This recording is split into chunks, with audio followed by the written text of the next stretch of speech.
né, para a gente conhecer um pouquinho, nivelar um pouquinho a informação, né? Tá E bem. eu vou compartilhar aqui a tela, e aí a gente faz da forma como foi na semana... Aqui, tá ok. Tá compartilhado. Deixa eu ir aqui para... Aqui. Perfeito. Vou começar aqui na... Tá bem, eu posso simplesmente ir falando um pouco, aí tu pode passar os slides, assim, né? Então, Tranquilo. simplesmente para ter umas imagens na cabeça, antes de começar a discutir mais profundamente, né? O que é o Pampa?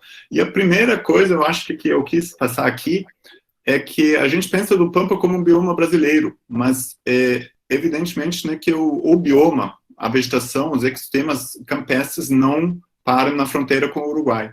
Então, este mapa aqui simplesmente representa, né, que o tipo de vegetação, o tipo principal de ecossistema, ele se estende depois para o Uruguai e parte da Argentina. Então, ele, em espanhol, se chamaria isso dos pastizales del Rio de la Plata, né? Os espanhóis usam o termo pastizal, nós usamos o termo campo, né?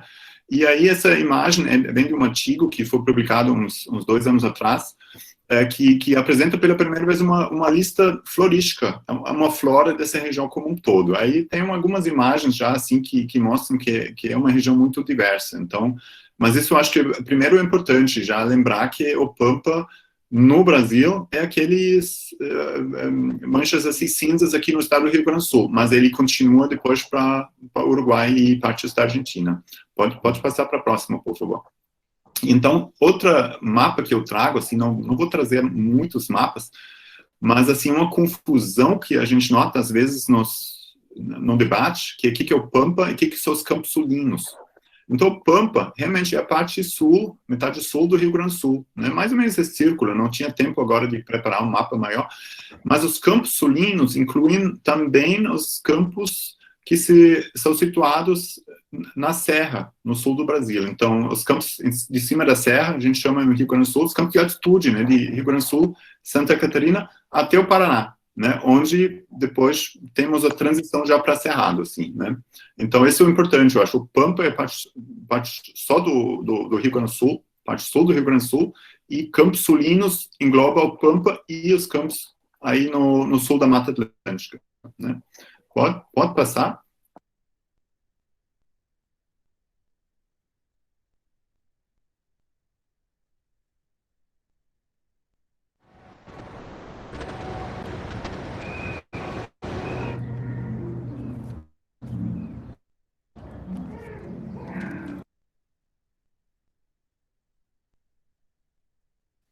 Por favor. E agora sim, simplesmente uma sequência de fotos. Então, o que é o Pampa? Assim, são paisagens abertas, né, até o horizonte abertos aqui, muitas vezes totalmente campestre, com uma outra mancha arbórea, dá para ver lá no meio da imagem, tem uma matinha ripada também, pode passar. Aqui uma outra imagem, né, uma colega, assim, do departamento aqui, colega minha, fazendo o levantamento da vegetação, então a gente já nota que está quente no Pampa, né, a gente está no sul do Brasil, né, todo mundo acha que o sul do Brasil está muito frio, mas no verão está muito quente no Pampa, e a gente precisa, então, para fazer um levantamento, né, a gente fica embaixo de um guarda-sol, né, até fazer todo o levantamento numa parcela. Pode passar. E aqui, assim, uma outra imagem, né, então essa vastidão dos campos, né, muitas vezes bastante curto, né, por causa do pastejo, mas tem um componente arbustivo sempre junto, né, e no fundo também dá para ver um componente arbóreo também. Pode passar.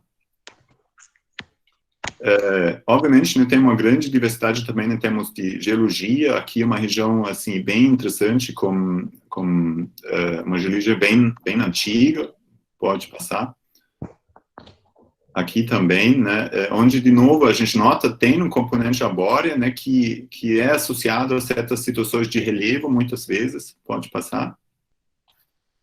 E aí, né, uma região mais específica, né, eu trago algumas imagens de regiões mais específicas. Aqui tem o Espinilho, né, que tem, então, esse aspecto já do Chaco, né, que é mais ao oeste, depois, onde o clima fica mais seco, né, então a gente tem arvoretas, assim, da família das leguminosas, né, então, acácia, Vachellia, né, e Prosopis, por exemplo, né. Pode passar.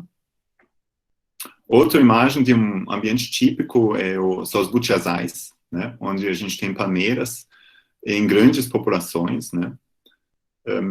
Outro ambiente típico, né? Então, essa questão de uma classificação da vegetação, na verdade, não existe isso muito detalhado ainda, né? A gente está trabalhando nisso, né? Mas eu estou mostrando algumas imagens, só para ter umas impressões, e eu acho que já fica claro que o Pampa é muito mais do que só campo, né?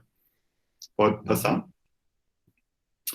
Aqui é uma região, assim, também muito antiga, geologicamente, região das Guaritas, em Caçapava do Sul, onde a gente tem mosaicos de campo como uma vegetação, assim, florestal muito baixa, vegetação arbustiva, na verdade, muitas vezes mais arbustiva do que florestal, na região da Serra do Sudeste, né, com solos muito rasos. Pode passar? E aqui também na Serra do Sudeste, né, tem também muitos afloramentos rochosos, né, a gente poderia chamar isso talvez de campo supestre até, né, com palmeiras, com muitas cactáceas nesses ambientes. Pode passar. E voltando agora para um aspecto mais tipicamente campestres, essa imagem é do Planalto Médio, são os campos de barba de bode, né, então essa gramínea aqui do gênero Aristida, que a gente chama de barba de bode, né, que o gado não aprecia muito, então ele vai pastejando na volta, né, e mantém, então, essa fisionomia muito típica dessa região aqui. Pode passar. E no final, assim, claro, também tem o litoral, né, e outras áreas de depressão, né, onde nós temos campos úmidos, então, em transição, muitas vezes, com banhados, né, como lagoas, aqui no fundo, né. E aqui nessa imagem já aparece algo que não mostrei antes, mas aparece no fundo o gado, né? O gado bovino, que é um elemento assim omnipresente no Pampa, né? E isso, em todos os debates assim, sobre conservação, sempre um ponto um pouco mais difícil, porque, né? O gado, em muitos biomas, a gente está acostumado a considerar o gado como algo que perturba, né? Quem trabalha com floresta sabe, né, que o gado entrando na floresta é um fator de degradação. Aqui no Pampa, e pode passar para o próximo slide, o gado é o nosso aliado, é o manejador, na verdade, da vegetação, né. Então, aqui uma imagem desta região de Soledade, já uma certa transição, assim, aqui para os campos de altitude, né, onde o gado está até olhando para a gente fazendo levantamento, né, o gado curioso, então, quando a gente faz levantamento, a gente tem que estar acostumado, o gado vai se aproximando, né? Sim. Pode passar. E aí, associado, eu acho isso uma questão muito importante também, quando a gente fala do Pampa, e também de conservação, né? Como o gado tem o elemento humano, o elemento cultural, toda a cultura do gaúcho, né? O que seria a cultura do gaúcho sem os campos? Né? Então, a cultura do gaúcho, isso se representa depois na literatura, na poesia, na música, assim, né, que se fala dos campos, fala de espécies campestres, né, das flechilhas, por exemplo, etc. Então, acho que isso é um elemento muito importante quando a gente fala do Pampa, que é importante, já vou, assim, deixar isso bem claro, né, na grande maioria do bioma, o pastejo por gado bovino, por ovelhas também, é em cima do campo nativo, né? Então isso diferencia os pastos do Pampa, os campos nativos do Pampa, das pastagens de grande parte do Brasil, né? E pode passar. E então aqui uma imagem que é de um experimento de longa duração, um grupo de trabalho aqui na URGS, onde a gente vê o efeito de uma cerca aqui. No lado esquerdo tem pastejo, no lado direito já não tem mais pastejo há alguns anos. Então a gente nota como o gado, né, está modelando a vegetação, né. Agora, o que a gente quer em termos de conservação, a gente pode discutir depois, mas assim, a gente nota, se não houver pastejo, a gente tem uma mudança da fisionomia vegetal, né. Então, um acúmulo de mais biomassa e uma mudança também na composição das espécies, né? Então, isso eu acho que é uma questão bem interessante no bioma Pampa. Pode passar? No caso, professor, desculpa interrompê-lo, mas aí começa, sem o pastejo, começa a aparecer as arbustivas também, porque aqui dá para perceber uma diferença em relação à composição de flora herbácea, né? E do componente arbustivo. Olha, isso vai depender muito do local agora, também de questões de solo, também da presença nas proximidades de fontes de propágulo, se tem árvores por perto ou não, né? Perfeito. Então, isso é uma questão super interessante, né? Pelo clima, a princípio, seria possível o desenvolvimento de florestas, mas aí tem interações, né, entre situação do solo, obviamente que pode ser limitante, assim, mas é uma questão interessante. E aí entra outra questão, que também é pouco estudado, acúmulo de biomassa de gramíneas, né, vai secando, né, pode significar também inflamabilidade. E antes a gente sabe que houve fogo, também no sul do Brasil. Não na mesma intensidade e frequência como no Cerrado, obviamente, mas na verdade a gente sabe muito pouco sobre isso, né? Então poderia ser que eventualmente teria um incêndio, né, na vegetação, que iria depois remover a biomassa de novo. Enfim, eu acho que são perguntas, assim, muito interessantes que a gente não tem uma resposta. Então, eu não diria que todo Pampa viria floresta se tu tirar o gado, né? Em algumas regiões sim, em outros não, né? Perfeito, perfeito. Todo mundo busca a melhor taxa de financiamento para de casa presente. Mas para ter tranquilidade mesmo, você precisa.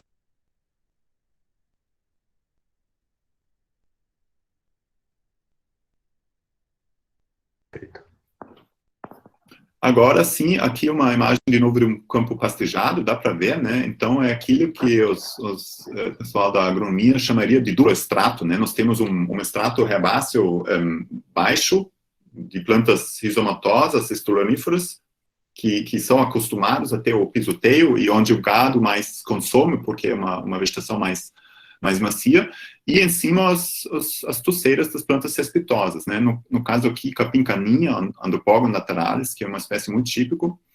Eu gosto de mostrar essa imagem porque nesse local, num projeto de pesquisa que a gente realizou na URGS alguns anos atrás, a nossa equipe de campo identificou o metro quadrado mais diverso em termos de espécies de plantas do bioma Pampa, que é 1 metro quadrado com 56 espécies de plantas. 56 gramíneas, espécies de gramíneas. Não gramíneas, de tudo, né? Gramíneas, leguminosas, apiáceas, rubiáceas, enfim, outras famílias, mas 56 espécies, né, no metro quadrado. Então, quando a gente discute sobre diversidade e tipo de vegetação, né, muitas vezes assim dá essa impressão, não, no campo não tem muita coisa. E de fato, se vocês olharem uma imagem, não parece ter muita coisa, que tu tem que olhar de perto, né? Mas no momento que baixar e botar um quadro de um metro aí, começa a contabilizar essas espécies e identificar, nota-se que tem muita coisa, né? Então, isso é uma situação de solo raso, né? Onde as plantas não se desenvolvem tanto, nada fica muito dominante, então permite uma diversidade muito grande aqui. Nossa, é interessantíssimo isso, né, professor? Porque a gente olha uma paisagem como essa, nós não estamos acostumados a fazer uma leitura como a que você está fazendo para nós, né? Olha que interessante isso, hein? Eu acho que é importante, quando a gente fala de diversidade, é questão de escala, né? Então, eu posso olhar para 1 hectare de uma floresta, aí eu vou encontrar 80, 100, 120, talvez 200, né? Dependendo do sistema onde eu estou. Uma floresta tropical mesmo pode ter uma diversidade muito grande de árvores e de outras plantas também. Mas, no fundo, o campo, assim, tem a mesma diversidade em uma outra escala, né? Então, na escala de 1 metro quadrado, né? Então, acho que isso é importante. Quando a gente compara entre, né? Não que seja objetivo comparar biomas, cada bioma é um bioma específico, né? E uma vegetação nativa menos rico também tem o seu valor, pode ser típico da região, das condições ambientais e tudo mais. Mas, às vezes, é bom se lembrar desses números, que o debate, às vezes, é um pouco enviesado, né? Que né, muita gente não valoriza o Pampa por acreditar que não tem muita planta. Né?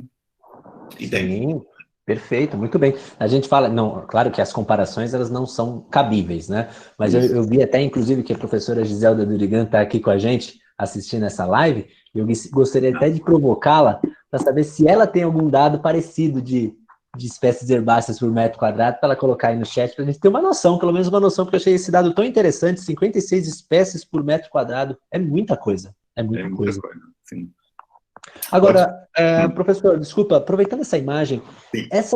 todas essas rizomatosas são nativas. Não há nenhuma espécie exótica nessa paisagem, nessa foto que o senhor está trazendo para nós? Olha, agora teria que olhar a lista desse local, mas assim, o que eu posso te dizer com certeza, nessa parcela não tinha espécies invasoras. Agora tem algumas espécies exóticas, por exemplo, Brisa minor, né? O próprio azevém, que se usa, que muitas vezes estou presente nesses campos nativos como uma cobertura muito baixa, né? Mas assim, é raro encontrar um local onde tem absolutamente nada. Como tem um uso antrópico, como a maioria dos proprietários também tem em algum lugar da propriedade dele, um campo com azevém, por exemplo, né? Essas espécies também eventualmente parecem, né? Então, não me lembro assim de cabeça, teria que meus alunos que fizeram o levantamento vão saber, teria que olhar a lista, assim, mas assim, nada que tenha muita cobertura nessa imagem. Assim. A braquiária, ela é um problema no Pampa ou não? Ela é um problema, sim. Ela não é tão problemático, eu diria, em escala do bioma como no Cerrado, mas localmente, ela é um problema grande, principalmente onde ele foi introduzido em barrancos, em beira de rodovias, mas também como pasto, né? E eu acho, não tenho estudado muito bem, mas me parece plausível que os invernos mais rigorosos aqui no sul limitam ela um pouco na expansão, né? Mas não tenho um dado sobre isso, teria que pesquisar. Mas, assim, para nós, o grande problema das gramíneas invasoras é o capim anone, né? Capim e é um outro... Capim anone é o nome dele, que era grostis plana, que é uma outra espécie africana que vem do sul da África, que foi introduzido algumas décadas atrás, e que consegue se estabelecer muito bem em anos de mais seca, né, quando a vegetação está um pouco mais aberta, que produz muitas sementes muito pequenos e que o gado também certamente transporta, né, e que também se transporta com tratores, maquinário, etc. Então, esse para nós é o problema maior, mas a braquiária também tem. Tá. Legal, muito bom. Pode passar, talvez, terminamos esses slides, já estou, assim, quase no final. Bom, enfim, né, eu mostrei imagens de campo nativo, mas, obviamente, né, o bioma também é muito impactado, né, pelas mudanças do uso da terra. Então, a gente tem regiões como essa, assim, onde, na verdade, não resta mais campo, né.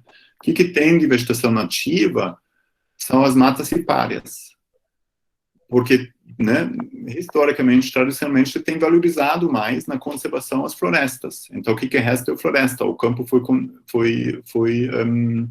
convertido em soja, né, soja, trigo, né, muitas vezes soja e trigo no mesmo local, no verão soja, trigo no inverno. Então, é uma imagem como essas, assim, mostra também as problemáticas de conservação no bioma pampa, né. Pode passar.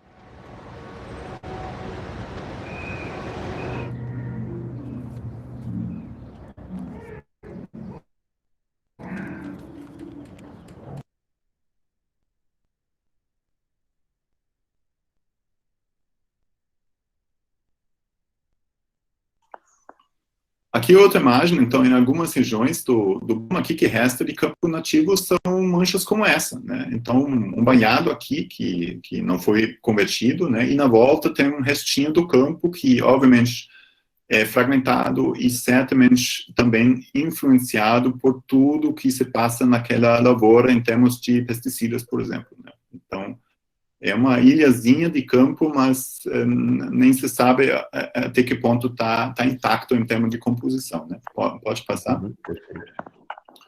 E aí, falando de invasoras, assim, só para mostrar outra imagem, assim, aqui uma imagem de uma fazenda de eucalipto, né? Tem muito plantio de monoculturas de arbóreas no bioma pampa também.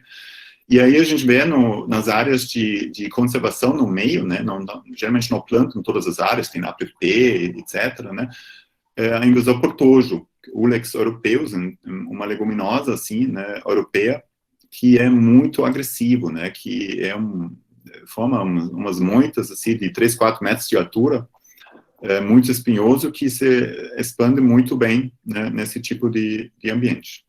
Pode passar aqui, no próximo. Enfim, assim, só para finalizar, eu trago uns dados da minha colega Ilse Boldrini. Nessas imagens todas que eu mostrei, quase não se viu flores, né? Então, era só um verde, um verde, um verde. Isso, assim, característico do Pampa. Se tu olhar de longe, tu não vê muita planta. Assim, só para quem conhece, obviamente, né, vai reconhecendo já pelos tons de verde, os tons de marrom das gramíneas, mas quando a gente olhar de perto, a gente tem uma diversidade muito grande, né? Então, aqui, esses números são só para os campos do Pampa. Se eu juntar as espécies florestais e de banhado, do litoral, etc., né, eu vou estar no número maior, então a flora total, assim, do bioma como todo deve estar em torno de 3.400, 3.500, por aí.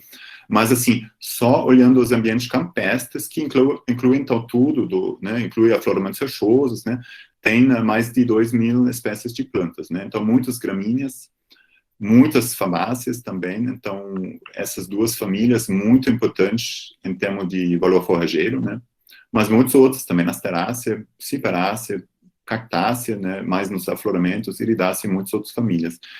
Então, acho que era isso, assim, só para ter umas impressões, assim, mais visuais, assim, para poder discutir um pouco mais. Maravilha, muito bom. Aqui tem um... Bom. Sim, ainda trouxe aqui este mapa aqui de um artigo que a gente escreveu com vários outros colegas de várias outras regiões brasileiras, alguns anos atrás, sobre a conservação dos ecossistemas não florestais. Então, este mapa, ele traz em amarelo a distribuição dos ecossistemas não florestais, num conceito muito amplo aqui. Vocês podem notar, até a Caatinga, a gente está incluindo aqui. A Caatinga é um bioma, assim, muito específico, né? Acho que semana passada, 2 semanas atrás, a Gislene apresentou um pouco sobre a Caatinga. Claramente não é campo, né? É um woodland em inglês, é um sistema muito específico, mas também não é bem uma floresta, né? É uma floresta seca, talvez, assim, né? Acho que seria um tema para discutir. Mas então, o que a gente quer mostrar aqui? Que o Brasil, assim, é muito mais do que as florestas tropicais úmidas, que muita gente fora, dentro, considera como a fisionomia principal do país. Claro, em termos de cobertura total, tem mais floresta do que não floresta, mas, assim, é 1/3, né, do país que não é florestal. E essas barrinhas, assim, vermelhos aqui, associado a cada bioma, eles classificam isto, trazem uma informação do grau de conservação. Isso é um índice do risco de conservação, que é a área recentemente convertida em relação com as áreas em unidade de conservação. Então, mais alto ou pior, porque tem menos unidade de conservação em relação à conversão recente do bioma. E aí a gente anota que o bioma Pampa tem um valor de 15,9, né, que é o valor mais alto de todos os biomas brasileiros. Por quê? Porque nós não temos muitas unidades de conservação no bioma Pampa. Quantas unidades de conservação existem no bioma Pampa, professor? Você tem esse dado? Quantos? Olha, esse dado assim, aproximadamente. Eu sou péssimo em números, eu preciso olhar números numa lista, num arquivo, mas assim, não tem muito em cobertura, então poucos %, acho que não me lembro, mas menos de 2%, baixíssimo, né? Então, por esse mapa relativo a gente tem essa ideia, né? Sim. O quão baixo a maior parte do Pampa está fora de unidade de conservação. Está fora de unidade de conservação. Algumas unidades de conservação também, obviamente, não contêm só campo, né? Nós temos alguns com vegetação mais florestal. Agora, tem uma questão interessante quando a gente fala de unidade de conservação, porque, como eu mostrei nessas imagens, mostrei o gado, né? Esse manejo por gado é muito importante. Então, no momento que a gente cria uma unidade de conservação, tira o gado. A gente vai ter que discutir exatamente isso, tira o gado ou não. Uhum. E assim, a gente tem a maior unidade de conservação, Mapa, que permite o pastoreio, né, por pecuaristas familiares, na maioria, né? Então, isso está muito bom, porque permite o manejo da vegetação. Agora, se eu tiro o gado, que acontece em outras unidades de conservação, tiro o gado, também não permite o fogo, eu vou ter ao longo do tempo uma sucessão. Aí vai depender agora das condições locais, da proximidade à floresta, etc., se o campo se mantém. E mesmo se ele se mantém como campo, o abandono nessas condições assim produtivas em termos de clima vai causar uma perda de biodiversidade, né? Porque aí poucas gramíneas mais robustas, digamos assim, mais altas, né, se tornam dominantes. Vou sombrear o extrato embaixo. Isso causa perda de biodiversidade bastante rápido, dentro de poucos anos. E não só para plantas, né? Tem outros organismos que precisam daquela estrutura mais aberta, né? Aves, por exemplo. Eu não sou especialista, né, na fauna, assim, mas tem aves de ambiente mais fechado e também aves de ambiente aberto, de campo muito aberto, né? Perfeito. Então, é uma situação bem interessante, assim, se discutir, né? A necessidade de manejo nesse tipo de vegetação. Muito legal. E o que mostra que uma unidade de conservação de proteção integral não é, digamos assim, a melhor escolha para o Pampa. Né? Porque você impedir uma série de atividades pode colocar em risco a flora herbácea, né, que necessita dessas áreas bem abertas, né? Exatamente. Eu acho que isso é um assunto que se deveria discutir muito mais nos debates de conservação, né? Eu acho que poderia sim ter modelos nas unidades de conservação integrais que permitir certos tipos de manejo, né? Desde que o objetivo principal é a manutenção dessas fisionomias abertas aí. Isso tem que se discutir agora, né? Não é no Pampa, mas é na Serra, então já é bioma Mata Atlântica, aparados da Serra Geral, o pessoal está começando, sim, a trabalhar com fogo, como ferramenta de manejo, por exemplo, né? Que é uma coisa interessante, né? Pelo ponto de vista de conservação da biodiversidade. Sim. O fogo, o Pampa, pega fogo sozinho, professor? Olha, uma pergunta muito boa, que não tenho resposta. Tá. E certamente é bem diferente já do que no Cerrado. Eu conheço alguns locais na Serra, então bioma Mata Atlântica, mas aí tem semelhanças ecológicas, onde tem locais sem pastejo, então com acúmulo de biomassa, onde já teve fogo por raio. No Pampa, não sei te dizer, mas a gente não sabe por quê, porque no momento não tem muitos locais sem gado. Então não tem, né? No momento que tem gado que vai pastejando, não vai ter biomassa, né?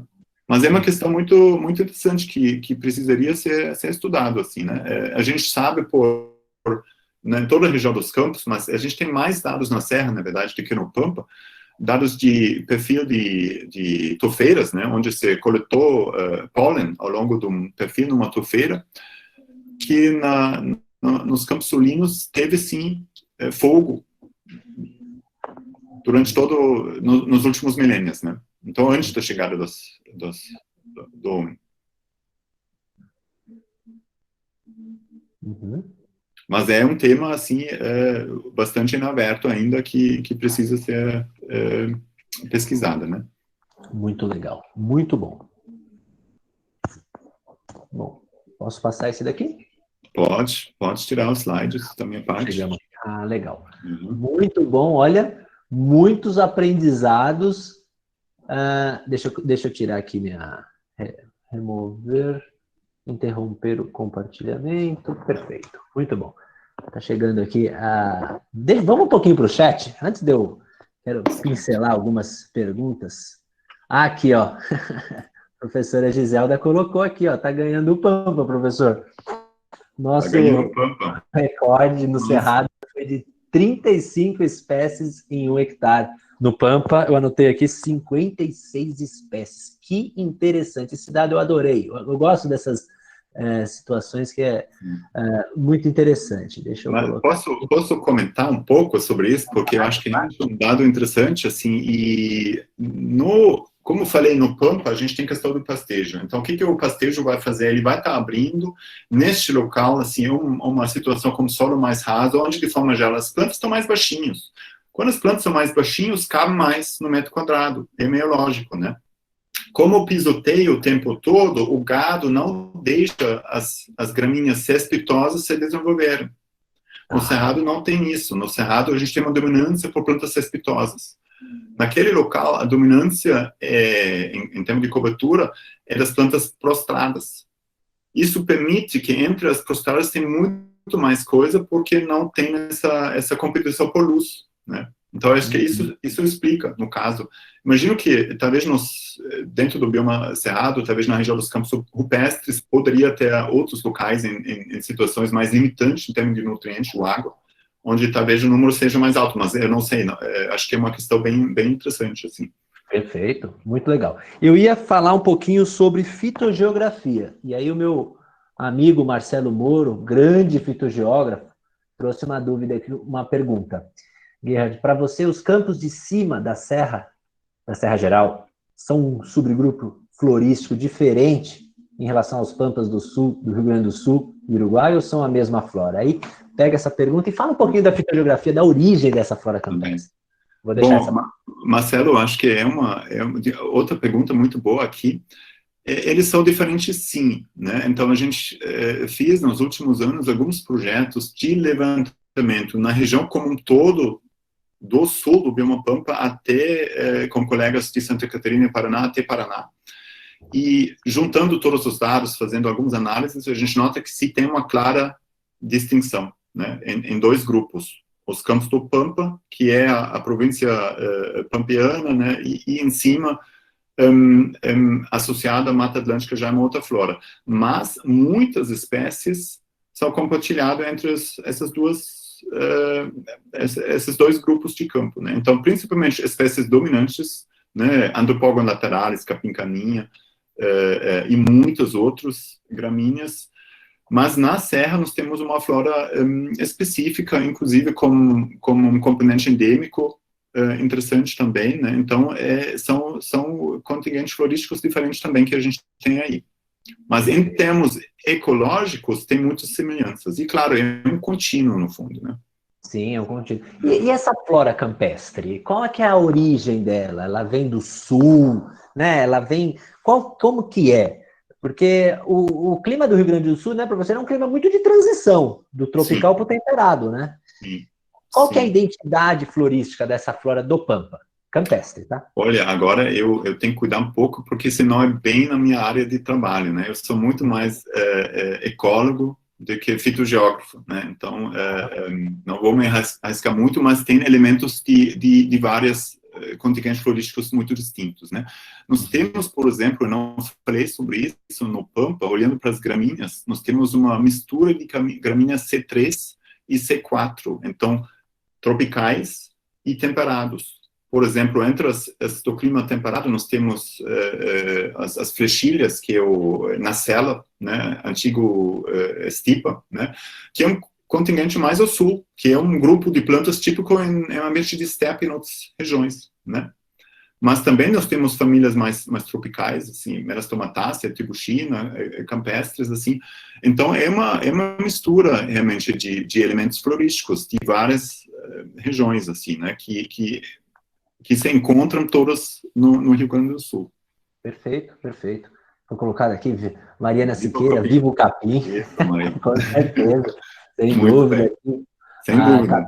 A Camila colocou orgulho desse professor, Gerhard é maravilhoso, olha que maravilhoso. Que bacana.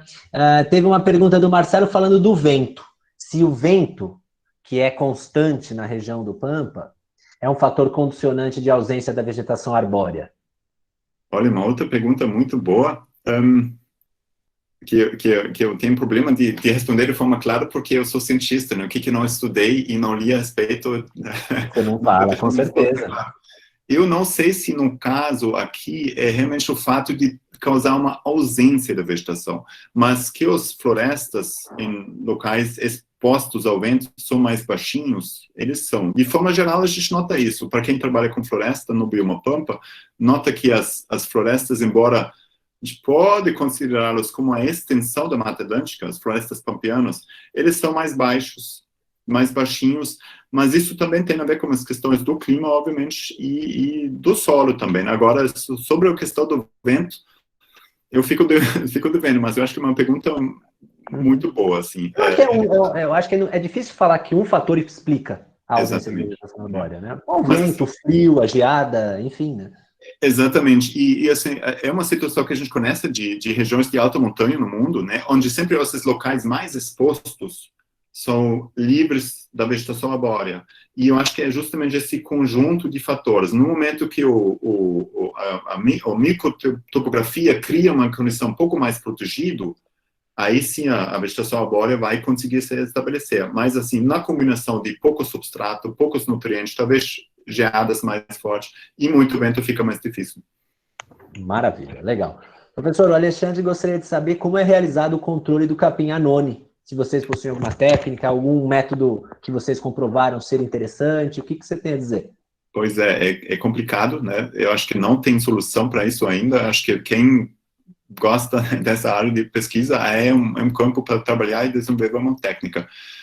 Obviamente tem muito a ver com o manejo pastoril, né? Então, o capim anone, ele é facilitado quando temos uma carga animal muito alta, que cria aberturas para ele entrar, né? Uhum. E depois a questão seria em tentar controlar ele com manejo. Então, na verdade, manejando o gado de uma forma que ele não reduz as plantas que competem com a capim anone. Então, de forma geral, deixar crescer um pouco mais pode ser interessante. Mas, assim, tem que ter controle mecânico e também, assim, controle químico e, geralmente, em combinações, né? Então, tem algumas pesquisas da Embrapa sobre controle do capim anone, mas, assim, uma resposta definitiva ainda não tem. Então, o mais importante é não deixar ele entrar, né? Então, isso como um bom manejo do campo, não deixar uma carga animal muito alta, que facilita a entrada do anone, cuidar que o gado não transita de áreas com anone para um campo sem anone, porque o gado vai levar a semente do anone no esterco, né? Ah, perfeito.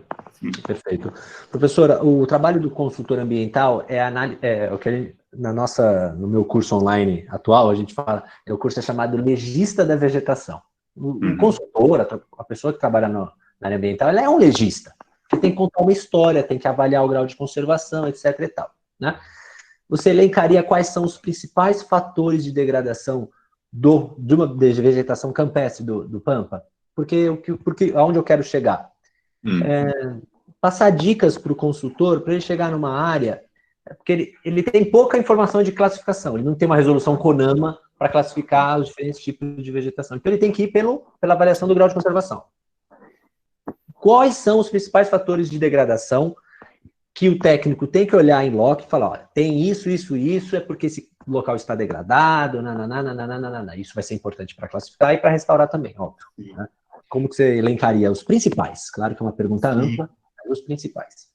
É um tema super relevante, porque, de fato, até pouco tempo atrás, não se considerou muito o campo, não se valorizava, né? Vegetação, levantamento envolvia componente arbóreo, as florestas, mas muito pouco no campo. Então, o principal, eu acho que é a estrutura da vegetação, a estrutura física, né? A altura da vegetação, por exemplo, é interessante. Se está muito baixo, com muito solo descoberto, é um sinal de degradação, por exemplo, por um sobrepastoreio, né? Obviamente, a presença de espécies invasoras, como o capim anone, né? No momento que tem uma cobertura um pouco mais alta do capim anone, a gente já sabe que esse campo passou por processos de degradação, né? A invasora, no fundo, é um sintoma da degradação, né? Tem um debate sobre isso, assim, né? Mas, assim, ela precisa entrar em algum momento. E muitas vezes, quando houve já alguma degradação, alguma perturbação, né, da cobertura vegetal. A presença também de muitas espécies ruderais, né?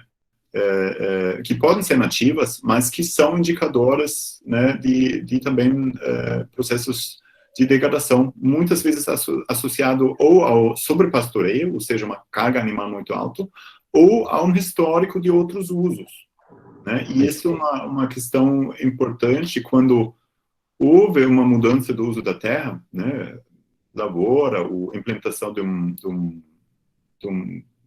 pastagem plantada, né, por espécies exóticas, o campo não volta facilmente, né? Então, a recuperação do campo é lento, nós vamos ter uma dominância muito grande por espécies muito ruderais, às vezes nativas, às vezes exóticas, às vezes invasoras dentro, né, de várias regiões. Mas eu acho que é isso, estrutura física, cobertura total, né, altura também da vegetação e presença de grupos mais ruderais de plantas. Eu achei ótimo. Desculpa, aí é uma dúvida minha. Como que eu consigo saber se uma área sofre sobrepastejo? Compactação de solo, basicamente? Aquele aspecto de uma herbácea amassada? Não sei, estou pensando. Eu acho que assim, o fato que uma planta momentaneamente é um pouco amassada porque o gado pisou em cima não é o principal. Assim, acho que um indicador muito claro que uma área é sobrepastoreada e a gente contabiliza isso em levantamento, inclusive, é a cobertura por esterco bovino. Né? Tá. No momento que tem, por tempos longos, um sobrepastoreio, eu vou ter muito esterco nessa área. Então, para nós, é um indicador claro, né? Mas eu digo mais pela composição. Num campo com uma carga animal muito alta por períodos maiores, a gente tem uma mudança, claro, na vegetação. Vai faltar aquele elemento mais ereto, as plantas cespitosas, ou se tiver só plantas que o gado não consome, que são ou tóxicas ou muito fibrosos, né? Então aí plantas lenhosas, né, que o gado não chega perto, então ele vai rapando na volta, então pela estrutura mesmo. Perfeito, muito bom. Sobre os cactos, o Edson trouxe aqui uma questão. Professor Guerra, existe algum estudo específico à cactácea em Pampa e se há similaridade com as espécies de cacto da Caatinga e do Chaco? No seu aspecto fisiológico, eu entendo que sim, mas, enfim, qual que é a similaridade florística entre as espécies de cactos? Existe alguma interconexão ou são todas endêmicas do Pampa, enfim?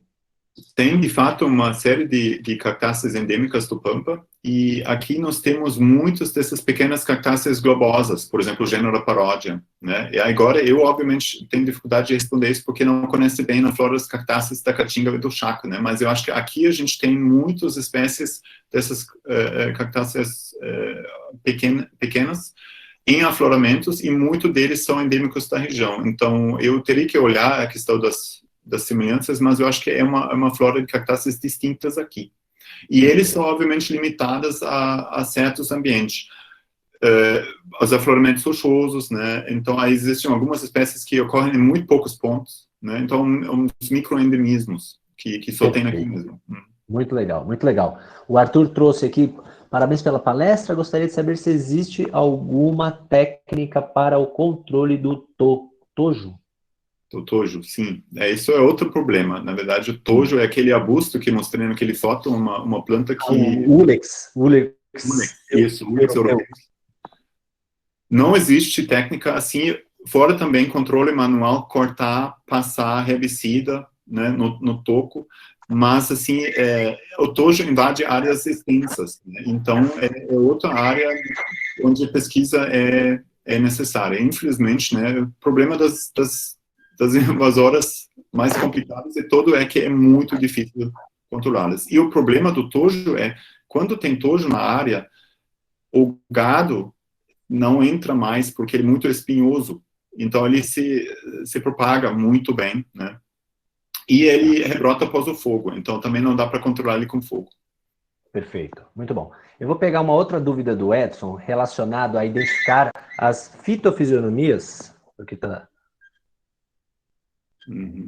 As fitofisionomias do Pampa nos aspectos herbáceos. Assim, eu acho que eu entendi a dúvida dele. O cerrado, ele possui aquelas classificações: campo cerrado, campo sujo, campo limpo, né? Vocês trabalham aí com alguma classificação, assim, ou tem alguma sugestão de bibliografia, ou não? Campo é campo, se tem muito arbusto, enfim, essa é a questão. Sim, tem algumas classificações. Existe uma classificação em sistemas ecológicos que foi desenvolvido por colegas aí da URGS, Heinrich Hasenack, com colaboração de botânicos, Ilse Boudrin e alguns outros, que são sistemas ecológicos, que na verdade é mais, talvez, em cima de variáveis geomorfológicos, né? Menos em aspecto da flora, embora eles tenham floras ou fisionomias vegetais um pouco distintas nas diferentes regiões. Agora, em campo, a gente usa, sim, a classificação, bem como no Cerrado, de campo sujo, campo limpo, por exemplo, é obviamente aplicável, né? No momento que eu tenho um campo sem componente lenhoso, é um campo limpo, e eu posso ter um elemento arbustivo, tem muito bácares, muitos arbustos da família Asterácea, por exemplo,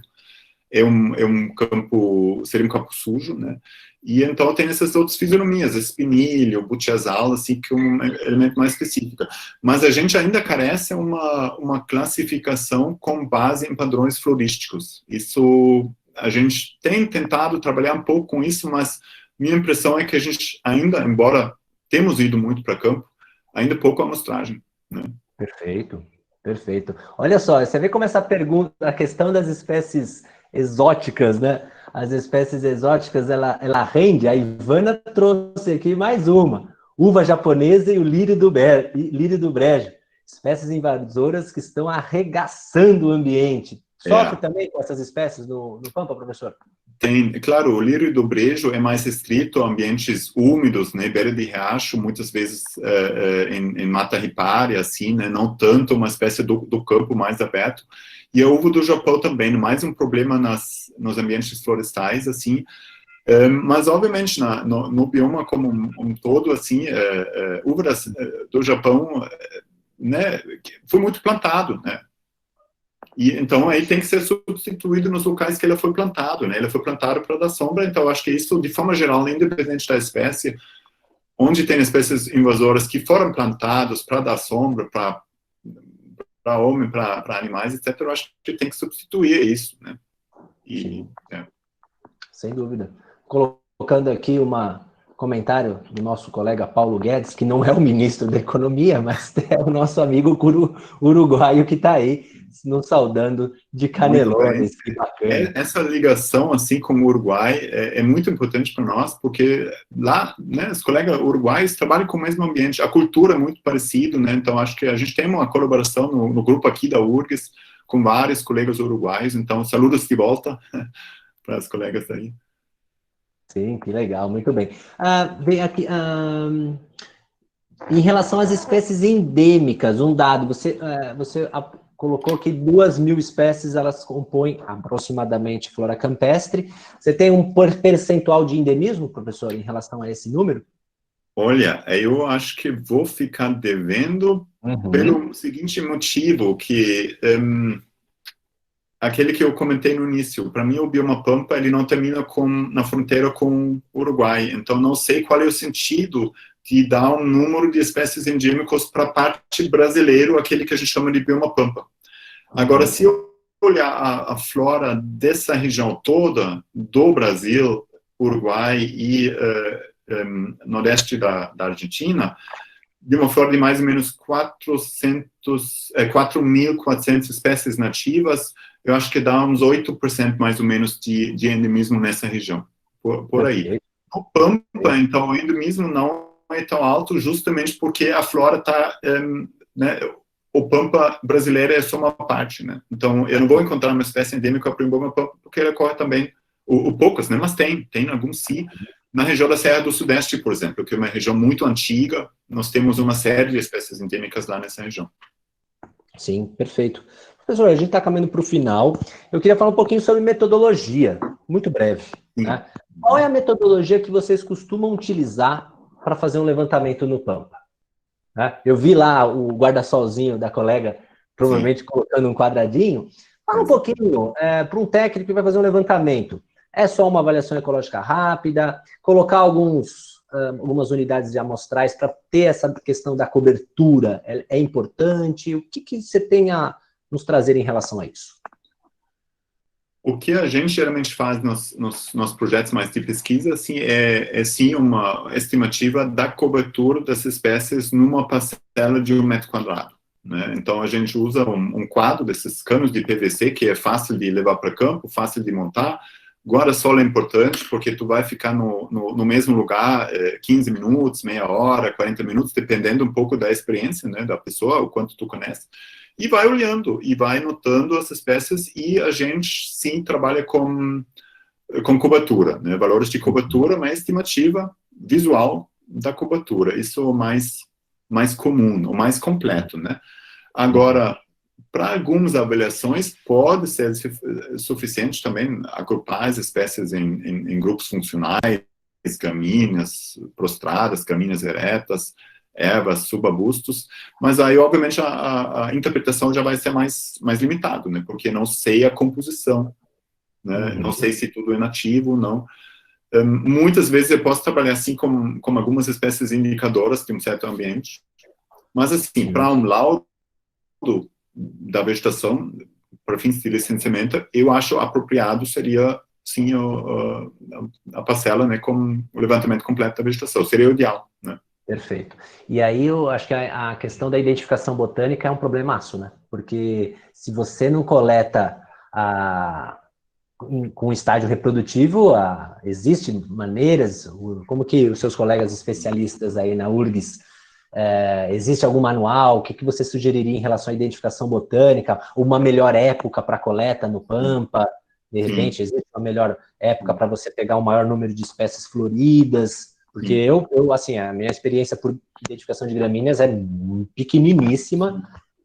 Eu tenho uma noção geral da flora, mas para gramínea, tende a zero. É de fato um ponto difícil, um fato que limita. Agora, assim, eu vou te dizer, né, eu não sou taxonomista, sou mais ecólogo, claro, eu vou muito para campo, então a gente aprende ao longo do tempo, a gente aprende como os taxonomistas, então no nosso grupo, na URGS, a gente trabalha direto como os taxonomistas que vão junto para campos, que ajudam na identificação. Agora sim, né, eu por exemplo, não trabalho muito com floresta, então para mim, por exemplo, metácea é uma família muito complicada. Agora a diferença entre gramínea e metácea, aí é questão da experiência de cada um. Mas olha, desculpa, vou defender as mirtáceas, é melhor identificar mirtácea do que poácea. Mas é questão de experiência, assim, né? E de literatura. Então, o pessoal colocar no chat o que eles preferem. Vamos colocar, fazer essa mini enquete aqui no final. Se vocês preferem identificar uma mirtácea ou uma poácea. Vamos ver o que vai ganhar. Mas desculpa, professor, eu te cortei. Não, mas eu obviamente tinha que fazer essa provocação um pouco, porque eu sei que gramínea é muito difícil, mas é questão de se acostumar mesmo, né? Existe, por exemplo, um livro uruguaio, um botânico uruguaio, Rosengurt, é um guia das plantas campestres, antigo já, com toda a chave de identificação das espécies e tudo, que no final do livro ele traz uma chave para a identificação das gramíneas no estado vegetativo. Então, é possível, mas tu tem que ter muita experiência, né? Então, isso é sim um problema, claro, para nós na universidade é mais fácil, que eu tenho colega no lado, que eu vou lá, tem especialista de poácea, tem especialista de asterácea, tem especialista de fabácea, mas em termos de guia de plantas, de manuais de identificação, está melhorando aos poucos, tem mais guias disponíveis, né? Da própria colegas de URGS tem mais chaves de identificação, mas estamos ainda longe, né, comparado com a flora arbórea brasileira, que tem uma série de livros com fotos bonitas que tu consegue identificar bem, né? Então é um limitante. O que eu recomendo é procurar cursos também, né? Então, existem tanto cursos oferecidos por colegas da URGS, que oferecem especificamente para público que trabalha com licenciamento, para técnicos também, analistas, IBAMA, ICMBio, FEPAM, SEMA, etc., né? Mas também existem cursos oferecidos por empresas de consultoria, né? Com pessoal bem qualificado. Então, é só procurar, não vou fazer propaganda aqui, né? Teria que olhar, quem está oferecendo quais cursos, mas existe. Então, é uma questão de ir para campo, e quem começou a trabalhar com vegetação, mesmo com metácea, né, em algum momento tu começa e é difícil, mas após o tempo tu vai estar ganhando experiência. Sim, né? Sem dúvida. Legal, bacana. O Lucas, meu grande amigo, pergunta sobre compartilhamento de espécies da flora do Pampa com as dos campos de altitude do Sudeste. Então, ou seja, coisas mais lá para cima. Ele colocando Pampa / Campo Sulino, né? Tomar cuidado em relação a essa distinção, mas vamos falar do Pampa, lá com com os campos de altitude aqui do sudeste do Brasil? Sim.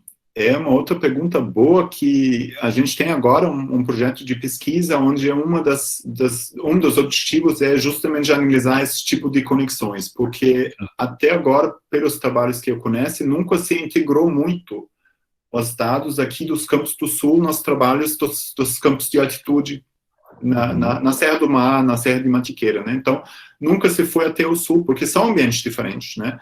E infelizmente, eu tenho dificuldade de responder essa pergunta neste momento. Mas, assim, espero que daqui um ano e meio, assim, fiquem de olho na página do laboratório, que tomara vai ter algum artigo sobre isso, que a gente tem um projeto de colaboração com vários colegas, trabalham com outros campos no Brasil, a Gisela, que está aqui, então, assistindo, faz parte desse projeto, por exemplo, onde a ideia é justamente explorar essas semelhanças entre os sistemas campestres brasileiros. Que legal. Muito bom. Olha, foi mais uma aula magna, hein, professor? Puxa, aqui, só gratidão em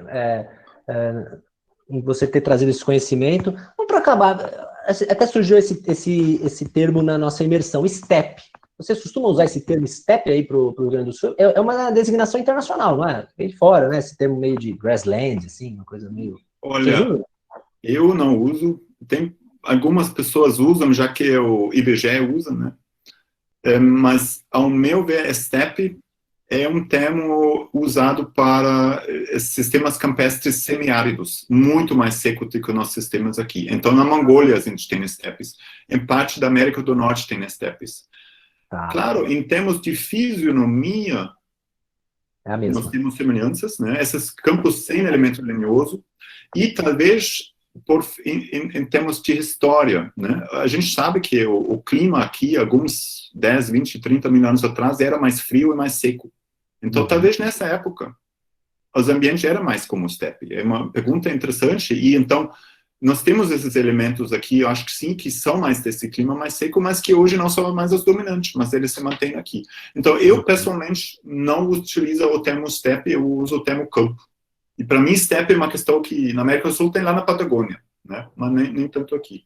Ah, entendi. Pô, que legal. Então, o steppe está mais associado aos campos de maior latitude e mais áridos. Mas, não completamente árido, né? Mas, assim, eu digo semiárido, né? Se tu olhar no mapa, assim, global das estepes, tu vai ter, acho que até uma precipitação de 600 milímetros no máximo já. Muitas em ambientes muito mais secos. Perfeito. Muito bem. Olha, tem uma má notícia, Mirtácia ganhou aqui, eu estou percorrendo o chat, o pessoal, não, Mirtácia, pelo amor de Deus, não vai me dar uma poácea na frente, nossa senhora. Ai, é muito legal, bacana. Eu só vou comentar que tem Mirtáceas campestres também, né? Aqui, é importante. Malésia tem uma série de metástases campestres bem bonitos, muito bonitos, gosto. Bacana. Como que se fala aqui? A Ivana trouxe aqui uma pergunta. Professor, o senhor afinal pode falar algumas palavras em alemão? Como que é campo em alemão? Nos dê 2 termos técnicos em alemão para a gente conhecer. 2 termos técnicos. Tá até difícil para mim, porque não estou mais acostumado. Obviamente, às vezes, falo com alguém na Alemanha, né? Falo alemão. Mas campo é muito fácil para você. Seria Grasland. Ah, isso é quase... Grassland, Grassland. Essa não valeu. Essa não valeu. Então, steppe também é fácil, é steppe. Savana é savana, né? Então, terminologia técnica tá fácil, mas um outro termo para campo é uma wiese. Aí a gente poderia ter uma Blumenwiese, um gramado de flores, por exemplo. Ah, Blumenwiese. Nossa, é dificílimo. Professor, dê uma última mensagem a todos que estão aqui, mais 100 pessoas estão agora aí nesse momento nos assistindo, ótima audiência, agradecendo de novo aí pela participação, mais uma aula magna com um conteúdo fantástico sobre o Pampa. Estava devendo aqui, tem o Edemar Ferreira aqui, sempre comentou sobre Pampa, cheguei atrasado, agora ele colocou um monte de pergunta aí. Edemar, meu amigo, volte a assistir, você vai ver que boa parte das suas perguntas serão respondidas ao longo dessa grande aula que o nosso querido professor Gerhard nos presenteou. Último comentário, professor, já agradecendo novamente. O último comentário da minha parte, tá bom?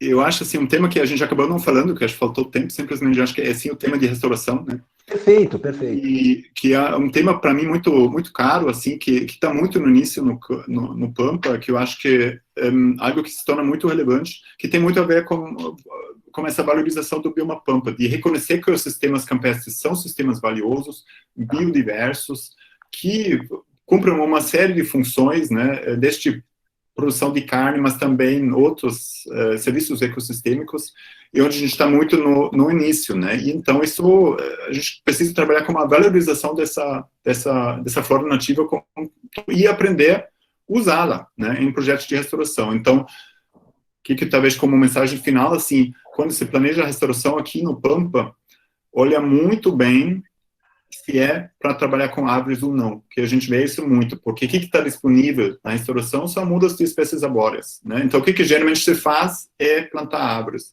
E o Pampa, onde temos naturalmente sistemas campestres, claro, temos também locais como vegetação florestal, naturalmente, mas onde o ambiente natural e campestre não se deve plantar árvores, porque isso não é restauração ecológica, né?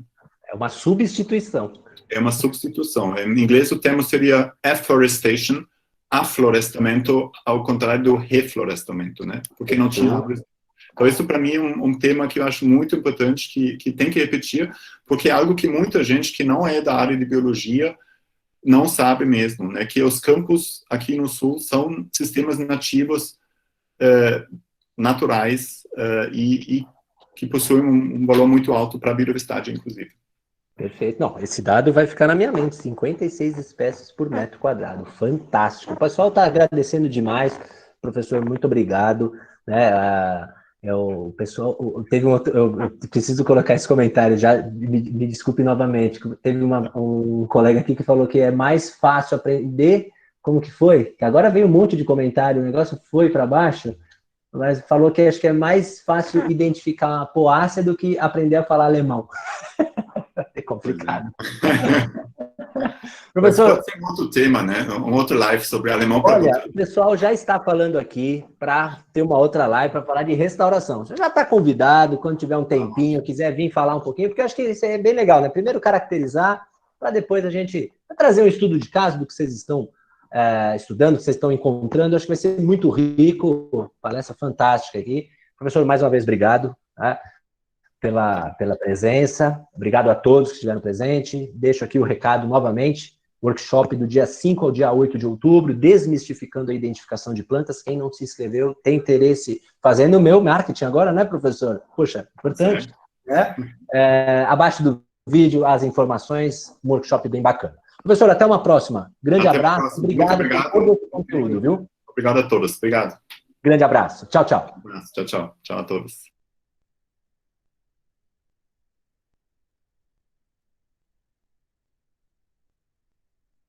Então, pessoal, essa foi a nossa sessão do Cinepet de hoje. Dá para dizer que foi uma aula praticamente, né, sobre o Pampa. E fica aberto agora se alguém tem alguma colocação sobre uma parte da aula que chamou atenção. Eu, particularmente, foi a questão do capim anone, que eu não sabia que ele não era natural daqui do Rio Grande. Então, tá aberto se alguém tiver alguma colocação.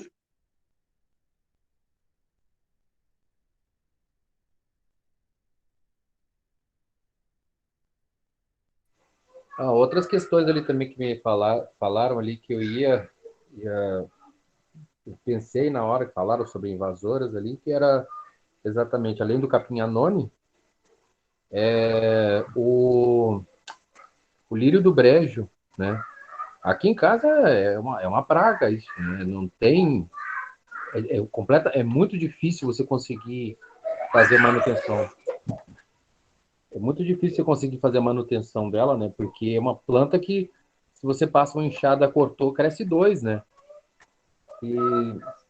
E o capim anone realmente também ele é muito complicado, porque vaca não come, né? Mas uma situação também que eu achei muito interessante disso aí foi o pastoreio como forma de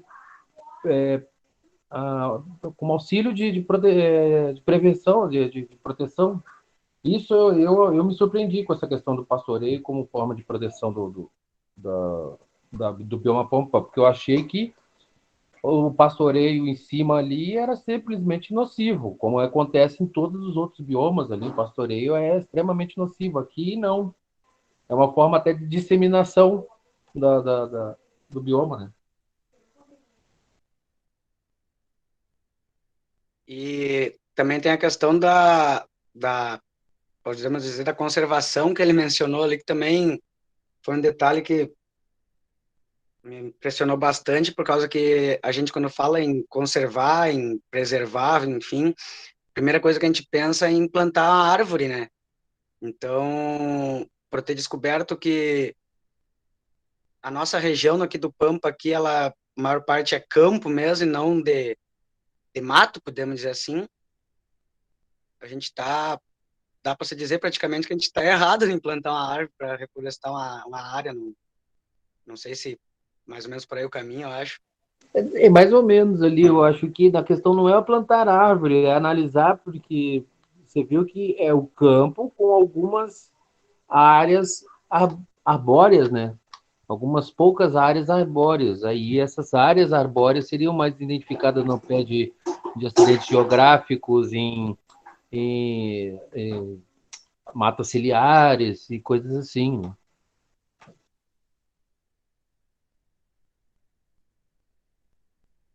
Mas eu também achei interessante essa questão, porque... Oi, Eduardo.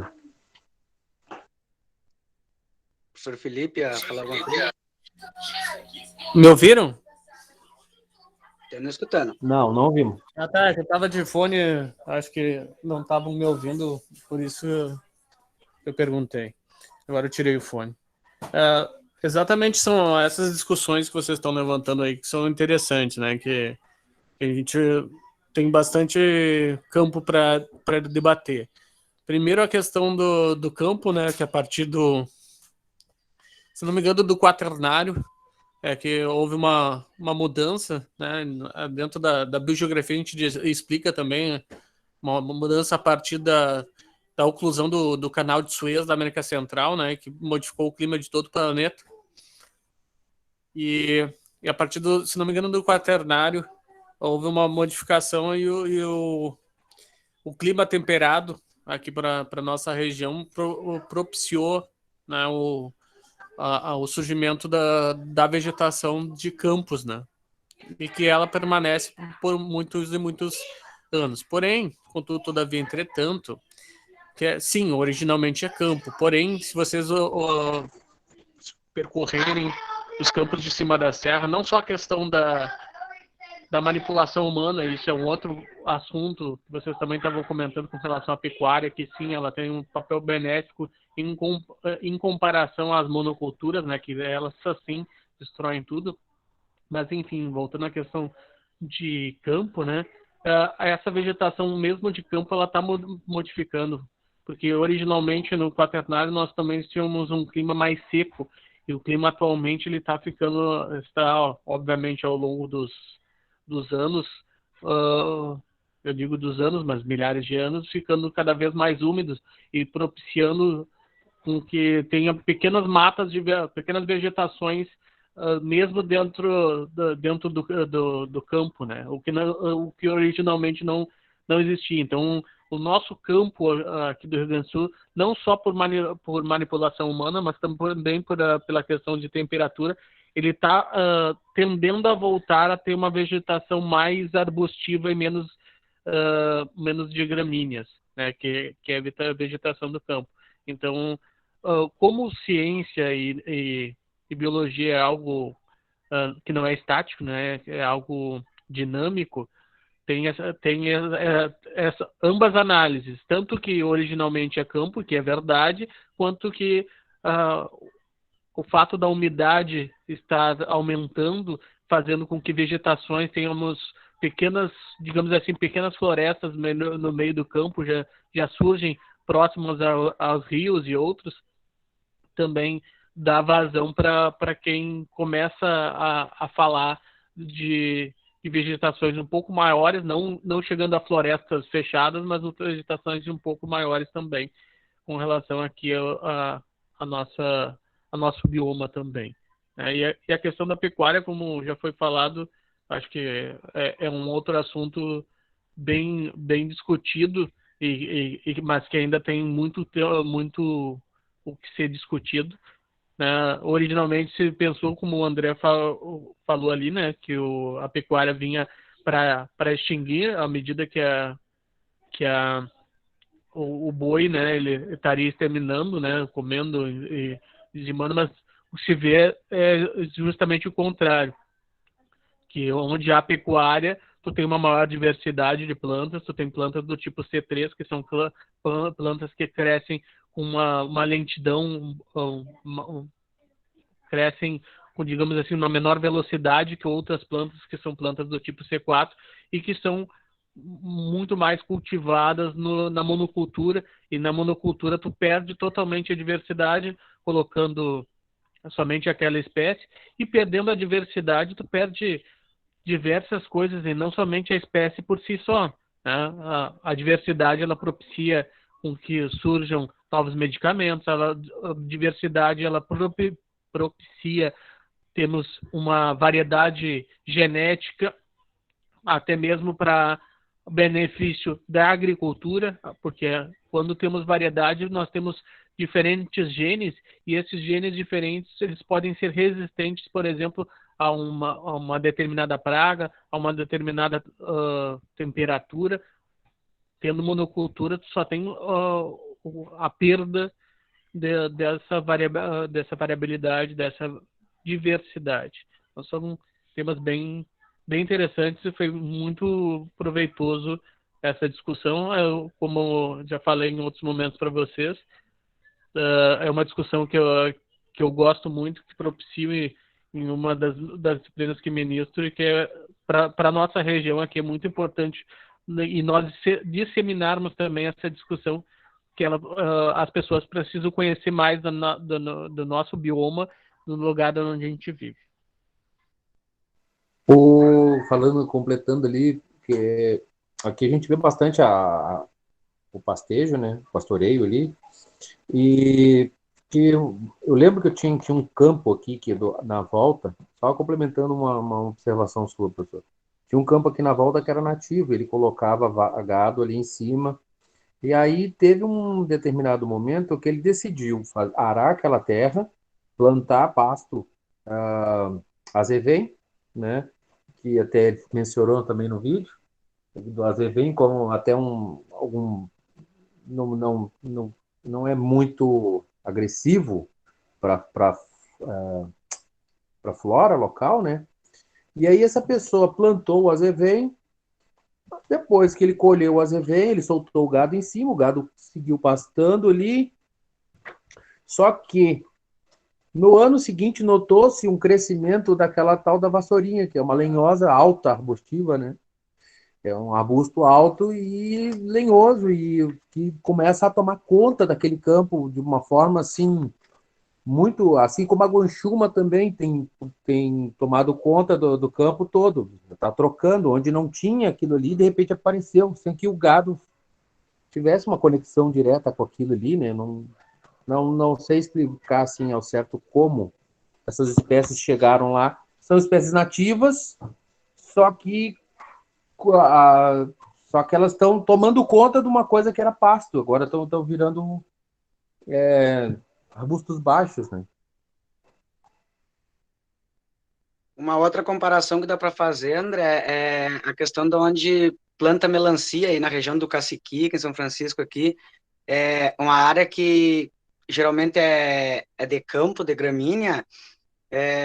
Após a colheita da melancia, quando tira a safra, o anone toma conta.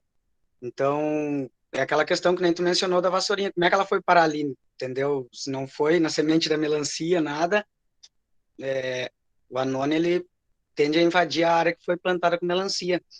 E outra questão é rico o bioma pampa, né? 56, isso lá onde foi feita a pesquisa, lá 56 espécies Eu até fiquei em dúvida ali que ele mencionou se foi por metro quadrado ou por hectare, então o professor pode... Metro quadrado. Porque depois o outro professor pegou e disse que era por hectare, eu fiquei em dúvida depois, mas eu entendi também que era por metro quadrado. Então, é rico o bioma Pampa, e quanta espécie já se perdeu e está se perdendo, né? Quem nunca escutou falar aí que juntava alguma erva, alguma coisa para fazer chá, que agora não consegue fazer mais, por exemplo, o arnique, o bálsamo, entre outros aí, estão sumindo, entendeu? Então, a A questão das conservação flores também, que foi que eles mencionaram ali, eu lembro que aqui no CTG, a patroa do CTG queria fazer uma decoração com flores, eles iam gastar mais de R$ 500 com flores para decorar todo o salão com flores, e a gente estava entrando bem na época Era no inverno, mais ou menos, não era? Estava entrando no inverno? Não. Final de março ali, começaram a florir bem, né? E aí, eu quer saber de uma coisa? Eu vou arranjar flores para vocês. Eu fui para o campo. Eu peguei no mínimo ali umas 9 a 10 espécies diferentes de flores, mas muitas flores assim, e fizeram arranjos lindíssimos, só com flores assim nativas. E ficou lindo tudo, assim, pessoal, nossa, adorei, adorei, ficou ótimo, ficou muito melhor do que ter gasto R$ 500, eu tô sendo pago 250 pela volta. Tirando a brincadeira, assim, não valorizam. Acham melhor comprar um arranjo de flores ali do que ir ali no campo pegar uma flor ali que é extremamente bonita, pode ser muito bem cultivada. Temos angélicas, temos bastante coisas diferenciadas aqui que dá para dar valorizada. é lindo esse nosso Pampa, né? Em todas as estações, tanto na época de flor quanto na época que não é de flor, cada parte tem sua beleza diferente, bah, e a gente está perdendo. A monocultura, que nem o professor mencionou ali no chat agora, a área que a gente enxergava que era campo de primeiro não existe mais quase. O soja, a lavoura, enfim, tomou conta, o próprio eucalipto também, que é uma monocultura. Então, a gente está perdendo. E o eucalipto ainda tem os processos alelopáticos dele lá, que eles matam tudo na volta, né?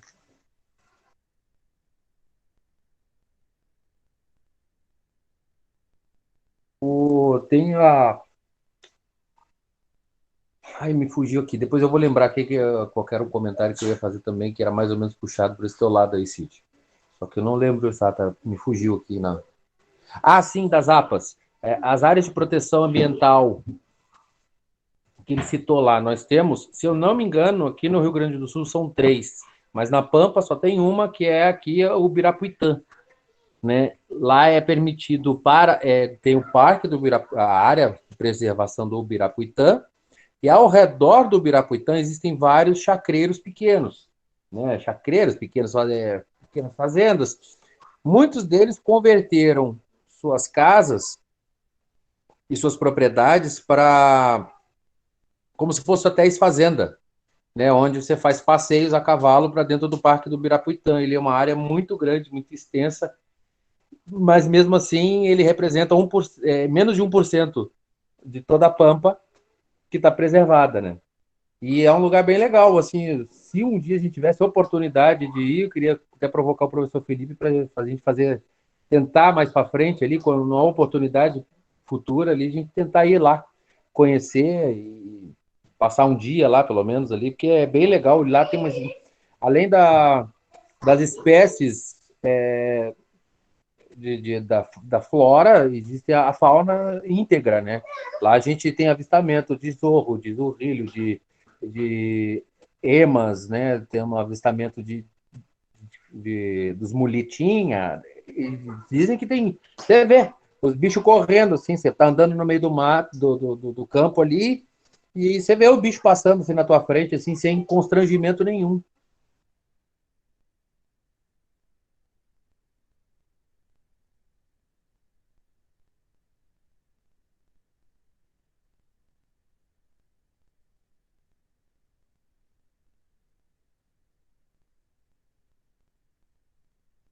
Gostei da ideia do, do, do passeio da. Bah,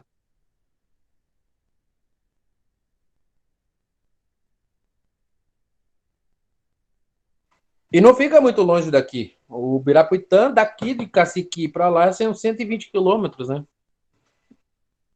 É bem caminhado. Alguém tem mais alguma colocação, pessoal? Algum comentário? Não se esqueçam de preencher o formulário lá para certificação, só para relembrar.